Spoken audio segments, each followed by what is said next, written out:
অসমলৈ কাইলৈ অহাৰ প্ৰাকক্ষণত আপোনাক প্ৰশ্ন উত্থাপন কৰিব খুজিছোঁ যে অসম চুক্তিৰ 6 নম্বৰ দফা কাৰ্যকৰী কৰিম বুলি আপোনালোকৰ চৰকাৰে আপোনালোকৰ গৃহমন্ত্ৰীয়ে সদম্ভে ঘোষণা কৰাৰ পাছত আজিলৈকে অসম চুক্তিৰ 6 নম্বৰ দফাৰ প্ৰতিবেদন কিয় গ্ৰহণ নকৰিলে?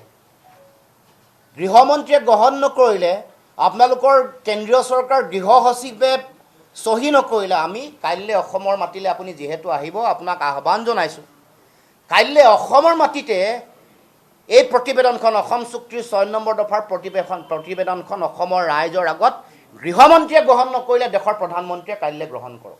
গতিকে অসমৰ মাটিত যাতে কোনো কাৰণতে বলবৎ নহয়, তাৰ কাৰণে আপোনালোকৰ কেন্দ্ৰীয় চৰকাৰৰ ফালৰ পৰাই যাতে এটা সিদ্ধান্ত গ্ৰহণ কৰা হয়, অসমৰ মাটিত যাতে কোনো কাৰণতে নাগৰিকত্ব সংশোধনী আইন কোনো কাৰণতে যাতে কাৰ্যকৰী নহয়, অসমৰ মাটিত যাতে বিদেশী অসমৰ মাটিত যাতে অনুপ্ৰৱেশ আৰু বিদেশী ৰেহাই নিৰ্দেশনা 2025 যাতে কোনো কাৰণতে অসমত প্ৰযোজ্য নহয়, তাৰ কাৰণে দেশৰ প্ৰধানমন্ত্ৰীক আমি আমাৰ তৰফৰ পৰা আমি আহ্বান জনাইছোঁ।